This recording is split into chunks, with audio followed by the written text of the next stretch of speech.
හයි ආදරෙන් එකතු කරගන්න ඕන අපේ YouTube channel එකට අද අරගෙන ආවා රසම රස පොල්කිරි පුඩින් රෙසිපි එකක්. ඉතින් ළඟ එන අවුරුද්දට ගෙදරට හරියට අමුතු වෙනවනේ.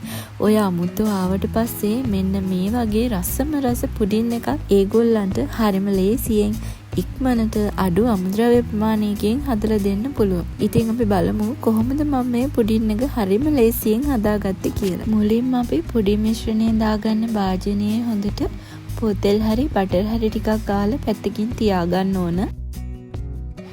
ඊට පස්සේ අපිට අවශ්‍ය වෙනවා උකුමොකු පොල් කිරි මිලිලීටර් 500ක්. ඒ කියන්නේ කෝප්ප දෙකක්. ඉතින් පොල් කිරි ගත්තේ ගොඩාක් කුකුවට ගන්න මම මෙතන අරන් තියෙනවා පොල් ගෙඩියක කිරි හොඳට බ්ලෙන්ඩර් කරලා තමයි ගත්තේ. සුවඳයි රසයයි වැඩි කරගන්න මේ විදිහට එනසාලට දෙකකුත් එකතු කරගන්න. තලාගත්ත එනසාලට දෙකයි ඊට පස්සේ මේ එකතු කරන්නේ කිරිපිටි කෝප්ප කාලක්. ඊළඟට ලුණු චුට්ටක් එකතු කරලා මේ මිශ්‍රණය හොඳට විස්ක් එකෙන් මිශ්‍ර කරගන්න ඕන. ඔයාට හැන්දකින් උනත් මේ විදිහට කරගන්න පුළුවන්. ඉතින් කිරිපිටි වල කැටගතිය නැති වෙලා පොල් කිරිත් එක්ක හොඳට මිශ්‍ර කරගන්න ඕන.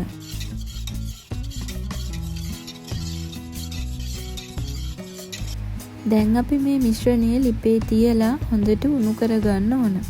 ඔයාට පොල් කිරි වෙනුවට එළකිරි උනත් යොදාගෙන මේ පුඩින් එක හදාගන්න පුළුවන්.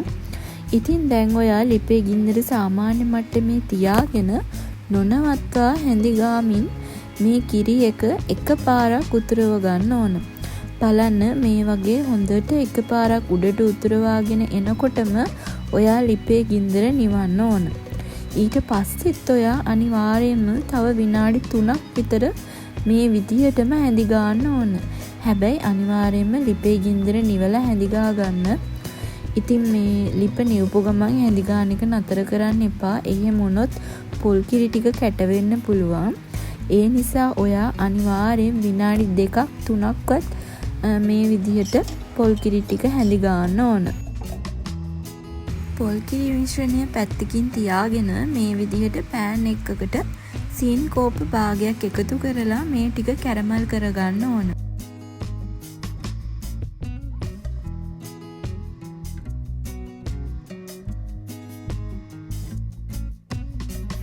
මේ වගේ හොඳ පාටට කැරමල් කරගත්තට පස්සේ අපි හදාගත්ත පොල් කිරි මිශ්‍රණයෙන් ටිකක් මේ කැරමල් එකට එකතු කරලා මේ විදිහට මිශ්‍ර කරගන්න ඕන. අනිවාර්යයෙන්ම මතක තියාගන්න පොල් කිරි ටික රස්නේ පිටින් තියෙන්න ඕන. ඉතින් ඊට පස්සේ ඔයාට පුළුවන් ඉතුරු පොල් කිරි ටිකත් එකතු කරලා ලිපේ ගින්දර අඩුවෙන් තියලා මේ ටික මිශ්‍ර කරගන්න. ඊළඟට මම මේ එකතු කරන්නේ ජෙලටින් තේ හැඳි 1/2. ඉතින් ජෙලටින් ටිකත් එකතු කරලා හොඳට මේ ජෙලටින් ටික දිය කරගන්න ඕන. මේ වෙලාවේ ලිපේ ගින්දර අඩුවෙන් තියලා ජෙලටින් ටික හොඳට දිය වුණාට පස්සේ අපි ලිප නිවා ගන්න ඕන.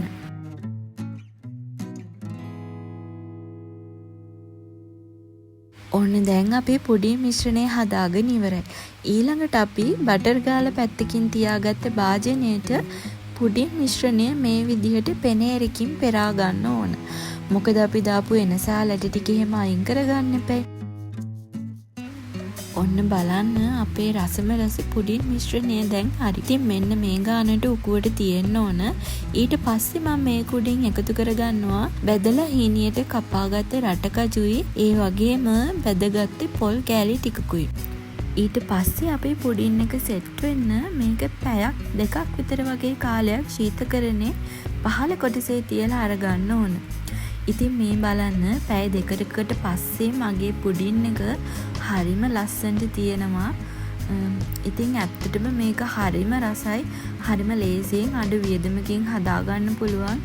ඇත්තටම මේකේ රස කියනවා නම් මේකේ රස තනිකරම වටලප්පන් එකක් වගේ තමයි. ඉතින් ඔයාලත් අනිවාර්යයෙන්ම මේ පාර අවුරුද්දට ඩෙසර්ට් එකක් විදිහට මේක හදාගන්න. මේ වගේ ලොකු කෑලි කපනවටත් වැඩිය ඔයාට පුළුවන් චූටි ජෙලි කෑලි වගේත් කපලා මේක අමුත්තන්ට පිළිගන්න. ඉතින් ඔයා අනිවාර්යයෙන්ම මේ රෙසිපි එක try කරලා බලන්න.